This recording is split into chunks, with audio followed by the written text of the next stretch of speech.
नमस्कार दोस्तों, आपके पसंदीदा YouTube चैनल अध्ययन में आपका स्वागत है।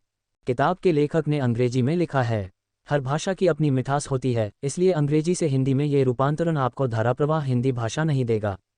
कुछ गलतियां हो सकती हैं, गलती के लिए क्षमा करें। एक बात और, अगर आप चैनल पर नए हैं तो सब्सक्राइब करें। चलिए शुरू करते हैं। अंतिम विचार, निष्कर्ष। केवल $7,000 में एक बच्चे को कॉलेज कैसे पढ़ाएं? किताब पूरी होने वाली है, जल्द ही छपने वाली है। मैं आपसे एक आखिरी बात कहना चाहता हूँ। इस पुस्तक को लिखने का मेरा मुख्य कारण जीवन की कई सबसे आम समस्याओं को हल करने के लिए संवर्धित वित्तीय बुद्धिमत्ता का उपयोग करने के तरीके पर अंतर्दृष्टि साझा करना है। वित्तीय प्रशिक्षण के अभाव में हम अक्सर जीवन में आगे बढ़ने के लिए एक आदर्श सूत्र का उपयोग करते हैं, जैसे कड़ी मेहनत करना, बचत करना, उधार लेना और बहुत अधिक कर चुकाना। आज हमें अधिक आधुनिक जानकारी की आवश्यकता है।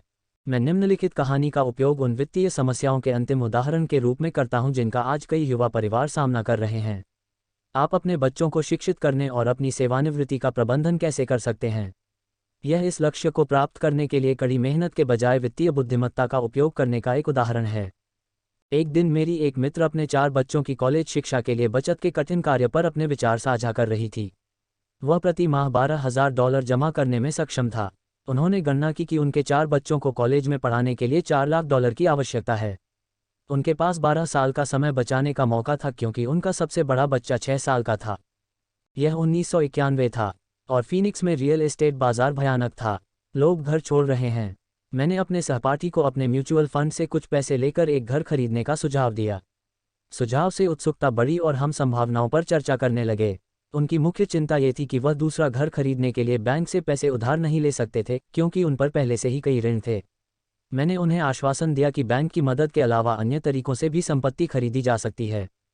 हमने 2 सप्ताह तक घर खोजा, एक ऐसा घर जो हमारी सभी आवश्यकताओं को पूरा करता है। वहाँ चुनने के लिए बहुत सारे घर थे, जिससे घर खरीदना एक मज़ेदार मामला बन गया। हमें सबसे अच्छे पड़ोस में एक 3 बेडरूम 2 बाथरूम वाला घर मिला। मालिक को उस दिन घर बेचना पड़ा क्योंकि वह और उसका परिवार नई नौकरियों के लिए कैलिफोर्निया जा रहे थे। वह $102,000 चाहता था, लेकिन हमने केवल $79,000 की पेशकश की। उन्होंने इसे तुरंत स्वीकार कर लिया। घर पर बैकवर्ड नीन क्वालिफाइंग लोन था, जिसका मतलब था कि कोई भी, यहाँ तक कि नौकरी के बिना भी, बैंकर की अनुमति के बिना घर खरीद सकता था। मालिक पर $72,000 बकाया था, इसलिए मेरे मित्र को केवल $7,000 का भुगतान करना पड़ा। यानी मालिक के बकाया कर्ज और बिक्री मूल्य में अंतर था। जैसे ही मालिक ने घर छोड़ा, मेरे दोस्त ने घर किराए पर ले लिया। गिरवी सहित सभी खर्चों का भुगतान करने के बाद मेरा दोस्त प्रति माह $125 कमा रहा था। उनकी योजना घर को 12 साल तक अपने पास रखने और गिरवी का जल्दी भुगतान करने की थी, साथ ही हर महीने मूलधन में $125 अतिरिक्त जोड़ने की थी। हमने गणना की कि बंधक का एक बड़ा हिस्सा 12 वर्षों में चुका दिया जाएगा, और जब उसका पहला बच्चा कॉलेज जाएगा तब तक वह प्रति माह $800 कमा रही होगी। अगर कीमत बढ़ती है तो वह घर बेच सकता है। 1994 में फीनिक्स रियल एस्टेट बाजार में अचानक उथल-पुथल का अनुभव हुआ। घर में रहने वाले किराएदार को यह इतना पसंद आया कि उसने मेरे दोस्त से $156,000 में घर खरीदने की पेशकश की और उसने मेरी सलाह मांगी और मैंने स्वाभाविक रूप से उसे 1031 टैक्स डिफर्ड एक्सचेंज पर घर बेचने के लिए कहा। अचानक उसे करीब $40,000 का मुनाफा हुआ। मैंने ऑस्टिन, टेक्सास में अपने एक अन्य मित्र को फोन किया, जिसने इस कर स्थगित धन को एक मिनी भंडारण सुविधा में डाल दिया। 3 महीनों के भीतर वह प्रति माह $1,000 से कम के चेक अर्जित कर रहा था, जिसे उसने एक कॉलेज म्यूचुअल फंड में जमा कर दिया था जो अब तेजी से बढ़ रहा था। 1996 में छोटा गोदाम बेच दिया गया और उन्हें $330,000 का चेक मिला, जिसे उन्होंने एक अन्य परियोजना में लगा दिया, और इससे उन्हें प्रति माह $3,000 की कमाई होती रही, जिसे फिर से कॉलेज के म्यूचुअल फंड में जमा कर दिया गया। अब उन्हें पूरा विश्वास है कि वह $4 लाख के अपने लक्ष्य तक आसानी से पहुंच सकते हैं। आरंभ करने के लिए केवल $7,000 और थोड़ी वित्तीय समझ की आवश्यकता थी। वह अपने बच्चों को यथासंभव शिक्षित कर सकता है और फिर सी कॉर्पोरेशन के माध्यम से सेवानिवृत्ति के लिए अपनी पूंजी का उपयोग कर सकता है। ये सफल निवेश नीति उन्हें जल्दी सेवानिवृत्त होने की अनुमति देगी। इस किताब को पढ़ने के लिए धन्यवाद। मुझे आशा है कि इससे आपको पैसे की शक्ति का उपयोग करने के बारे में कुछ जानकारी मिली होगी। इन दिनों हमें जीवित रहने के लिए बहुत अधिक वित्तीय बुद्धिमत्ता की आवश्यकता है। केवल अज्ञानी लोग सोचते हैं कि धन पैदा करने के लिए धन की आवश्यकता होती है। इसका मतलब यह नहीं है कि वे बुद्धिमान नहीं हैं। उन्होंने पैसा कमाने का विज्ञान नहीं सीखा है। पैसा सिर्फ एक विचार है। अगर आप ज्यादा पैसा चाहते हैं तो अपनी सोच बदलें। प्रत्येक स्वनिर्मित व्यक्ति की शुरुआत एक छोटे विचार से होती है। फिर उसे किसी बड़ी चीज में बदल दिया। यही बात निवेश पर भी लागू होती है। इसे शुरू करने के लिए केवल कुछ डॉलर की जरूरत है और फिर इसे धीरे धीरे बढ़ाया जा सकता है। मैं ऐसे कितने लोगों से मिला हूं जिन्होंने अपना जीवन किसी बड़ी डील के इंतजार में बिता दिया है, या फिर किसी बड़ी बिजनेस डील के लिए ढेर सारा पैसा जुटाने की कोशिश की। मेरी राय में ये बेवकूफ़ी है। बहुत बार मैंने देखा है कि अनभिज्ञ निवेशक अपना सारा पैसा किसी व्यापार में लगा देते हैं और जल्दी ही उसमें से अधिकांश खो देते हैं।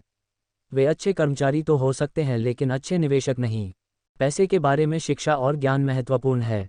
जल्दी आरंभ करें, कोई किताब खरीदे, सेमिनार में जाएं।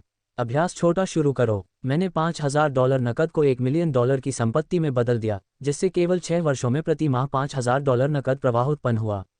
लेकिन मैंने बहुत छोटी उम्र से ही सीखना शुरू कर दिया था। मैं आपको प्रोत्साहित करता हूं क्योंकि यह उतना कठिन नहीं है। वास्तव में एक बार जब आप समझ जाते हैं तो यह बहुत आसान हो जाता है। मुझे लगता है मैंने अपनी बात स्पष्ट कर दी है।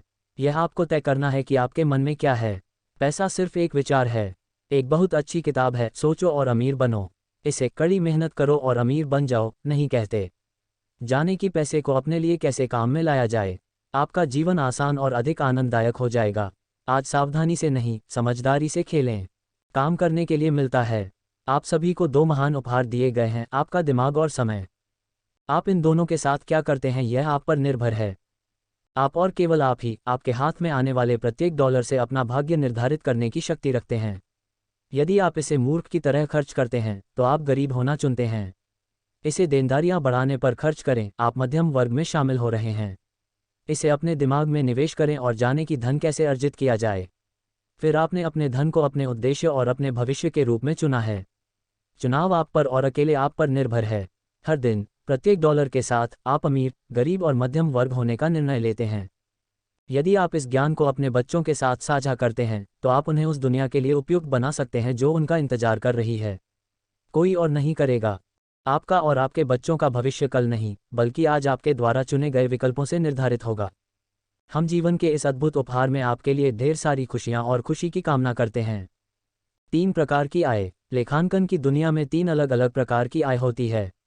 वे हैं 1. अर्जित आय, 2. निष्क्रिय आय और 3. पोर्टफोलियो आय। जब मेरे असली पिता ने मुझसे कहा, स्कूल जाओ, अच्छे ग्रेड लाओ और एक सुरक्षित नौकरी पाओ, तब वह सुझाव दे रहे थे कि मैं अर्जित आय के लिए काम करूं। जैसा कि मेरे अमीर पिता ने कहा था, अमीर पैसे के लिए काम नहीं करते, वे पैसे को अपने लिए काम कराते हैं। उन्होंने पैसिव इनकम और पोर्टफोलियो इनकम के बारे में बात की। निष्क्रिय आय ज़्यादातर वह आय है जो रियल एस्टेट में निवेश से आती है। पोर्टफोलियो आय वह आय है जो कागजी संपत्तियों से आती है, जैसे स्टॉक, बॉन्ड और म्यूचुअल फंड। पोर्टफोलियो आय ने ही बिल गेट्स को दुनिया के सबसे अमीर लोगों में से एक बनाया, न कि अर्जित आय। रिच डैड कहा करते थे, अमीर बनने की कुंजी अर्जित आय को यथाशीघ्र निष्क्रिय आय और या पोर्टफोलियो आय में बदलना है। वह कहते थे, कमाई पर लगा आयकर सबसे ज़्यादा है, निष्क्रिय आय में सबसे कम। यह एक कारण है कि पैसे के लिए कड़ी मेहनत करनी पड़ेगी। सरकार आपकी मेहनत की कमाई पर ज़्यादा टैक्स लेती है। अगर आपका पैसा मेहनत से कमाया गया है तो टैक्स कम लगता है। मेरी दूसरी पुस्तक द कैश फ्लो क्वाड्रेंट में मैं 4 अलग अलग प्रकार के लोगों के बारे में बात करता हूं जो व्यवसाय जगत को बनाते हैं। वे हैं ए. कर्मचारी, एस. स्वरोजगार, बी. व्यवसाय स्वामी और आई. निवेशक। अधिकांश लोग ई या एस बनना सीखने के लिए स्कूल जाते हैं। नकदी प्रवाह चतुर्थांश 4 अलग अलग प्रकार के लोगों के बीच महत्वपूर्ण अंतरों के साथ लिखा गया है और दिखाता है कि लोग अपने चतुर्थांश को कैसे बदल सकते हैं। वास्तव में हमारे अधिकांश उत्पाद बी और आई चतुर्थांश लोगों के लिए बने हैं।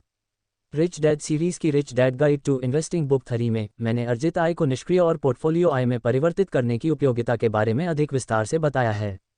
यदि आप जानते हैं कि आप क्या कर रहे हैं तो निवेश करना जोखिम भरा नहीं होगा। ये सिर्फ सामान्य ज्ञान है। वित्तीय स्वतंत्रता की कुंजी। वित्तीय स्वतंत्रता या ढेर सारा पैसा रखने की कुंजी किसी व्यक्ति की अर्जित आय का निष्क्रिय रूप से उपयोग करना है। आय और या पोर्टफोलियो को आय में बदलने की योग्यता या क्षमता। मेरा रिच डैड ने माइक और मुझे ये कौशल सिखाने में बहुत समय बिताया। उस कौशल के होने से मैं और मेरी पत्नी आर्थिक रूप से स्वतंत्र हो गए हैं और हमारा आज कभी काम करने की जरूरत नहीं पड़ेगी। हम काम करते हैं क्योंकि हम काम करते हैं, करना चाहते हैं। आज हम एक रियल एस्टेट निवेश कंपनी के मालिक हैं। हमारी निष्क्रिय आय से हम पोर्टफोलियो आय के लिए निजी प्लेसमेंट हैं और स्टॉक की आरंभिक सार्वजनिक पेशकश में भाग लें। हमने अपने साझेदार शेरोन लेक्टर के साथ यह वित्तीय शिक्षा कंपनी भी बनाई। हमारा उद्देश्य किताबें प्रकाशित करना, ऑडियो बनाना और गेम बनाना है। हमारे जैसे सभी शैक्षिकी उत्पाद वही कौशल सिखाने के लिए बनाए गए हैं जो हमारे अमीर पिता ने हमें सिखाए थे। हमारे द्वारा बनाए गए 3 बोर्ड गेम महत्वपूर्ण हैं क्योंकि वे वह सिखाते हैं जो किताबें नहीं सिखा सकती। उदाहरण के लिए, आप सिर्फ किताब नहीं पढ़ सकते और बाइक नहीं चला सकते। हमारे वित्तीय शिक्षा गेम कैश फ्लो 101 वयस्कों के लिए एक मजेदार गेम और कैश फ्लो फॉर किड्स को बुनियादी निवेश कौशल सिखाने के लिए डिज़ाइन किया गया है कि अर्जित आय को निष्क्रिय आय और पोर्टफोलियो आय में कैसे बदला जाए। लेखांकन और वित्तीय साक्षरता के बुनियादी सिद्धांत भी सिखाता है। ये खेल पूरी दुनिया में एकमात्र शैक्षिकी चीज़ है जहां लोग एक साथ कौशल सीख सकते हैं। कैश फ्लो 202 कैश फ्लो 191 का उन्नत संस्करण है और इसे खेलने से पहले आपको 101 गेम बोर्ड और 101 गेम को अच्छी तरह से समझना होगा। कैश फ्लो 101 और कैश फ्लो फॉर किड्स निवेश के मूलभूत सिद्धांत सिखाते हैं। कैश फ्लो 202 तकनीकी निवेश सिखाता है। तकनीकी निवेश में उन्नत ट्रेडिंग तकनीकें शामिल हैं, जैसे short selling, call option, put option और स्ट्रेडल। जो इन अत्याधुनिक तकनीकों को समझता है वह बाजार के उतार चढ़ाव दोनों के दौरान कमाई कर सकता है। जैसा कि मेरे अमीर पिता कहा करते थे, एक सच्चा निवेशक तब मुनाफा कमाता है जब बाजार ऊपर जाता है और जब बाजार नीचे जाता है तो भी मुनाफा कमाता है। तो वे इतना पैसा कमा सकते हैं। उनके इतना पैसा कमाने का एक कारण यह है कि उनमें बहुत आत्मविश्वास है। उनमें अधिक आत्मविश्वास है क्योंकि वे हारने से कम डरते हैं।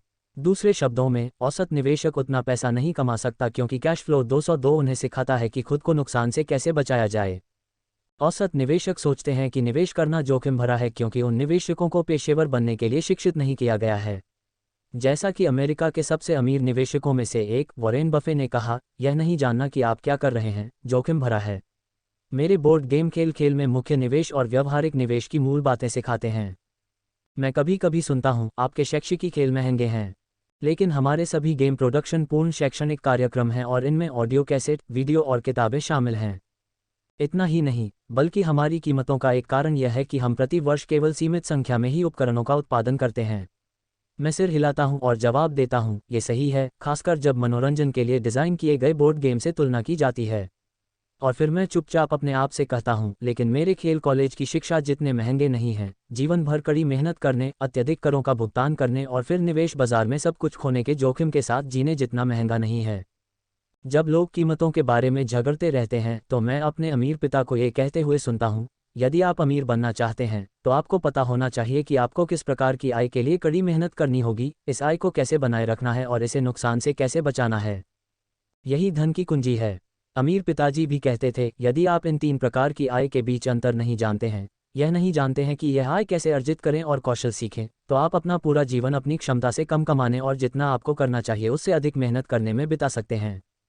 इसलिए मेरे निर्धन पिता ने सोचा कि सफलता के लिए अच्छी शिक्षा, अच्छी नौकरी और कई वर्षों की कड़ी मेहनत की आवश्यकता है। मेरे अमीर पिता सोचते थे कि अच्छी शिक्षा महत्वपूर्ण है, लेकिन उनके लिए माइक और मुझे ये सिखाना महत्वपूर्ण था कि 3 प्रकार की आय के बीच अंतर क्या है और किस प्रकार की आय के लिए काम करना चाहिए। उनके अनुसार ये वित्तीय शिक्षा की नींव है, उन लोगों के लिए जो ढेर सारे पैसे और वित्तीय सफलता के लिए संघर्ष कर रहे हैं। 3 आय के बीच अंतर जानना और विभिन्न आय अर्जित करने के लिए निवेश करना सीखना मुख्य सबक है। यह एक खास तरह की आज़ादी है जिसके बारे में कम ही लोग जानते होंगे। जैसा कि अमीर डैडी ने पहले पार्ट में कहा था, अमीर लोग पैसे के लिए काम नहीं करते, वे जानते हैं कि उनके लिए कड़ी मेहनत करके पैसा कैसे कमाया जाए। रिच डैडी ने यह भी कहा था, अर्जित आय वह धन है जिसके लिए आप काम करते हैं और निष्क्रिय और पोर्टफोलियो आय का अर्थ है वह धन जो आपके लिए काम करता है। और आय में इस छोटे से अंतर को जानना मेरे जीवन में महत्वपूर्ण है। सीखने का सबसे आसान और अच्छा तरीका क्या है? 1994 में जब मैं आर्थिक रूप से स्वतंत्र हो गया तो मैं दूसरों को वह सिखाने का तरीका ढूंढ रहा था जो मेरे अमीर पिता ने मुझे सिखाया था। आप किताब पढ़कर बाइक चलाना नहीं सीख सकते। अचानक मुझे ख्याल आया कि मेरे अमीर पिता कहा करते थे, दूसरों के लिए कुछ करो। इसलिए मैंने शैक्षिकी बोर्ड गेम बनाना शुरू किया। मेरी राय में वे काफ़ी जटिल विषय को सीखने का सबसे आसान और सबसे अच्छा तरीका हैं। यदि आप ये सीखने के लिए तैयार हैं कि अधिक निष्क्रिय और पोर्टफोलियो आय कैसे अर्जित करें, तो कैश फ्लो गेम आपका महत्वपूर्ण पहला कदम हो सकता है। यदि आप अपनी वित्तीय शिक्षा में सुधार करने के लिए तैयार हैं, तो हमारे बनाए गए खेलों का जोखिम मुक्त 90 दिवसीय परीक्षण लें। मैं बस इतना कहूँगा कि गेम खरीदने के बाद उन 90 दिनों के अंदर अपने दोस्तों के साथ कम से कम 6 बार पूरा गेम खेलें।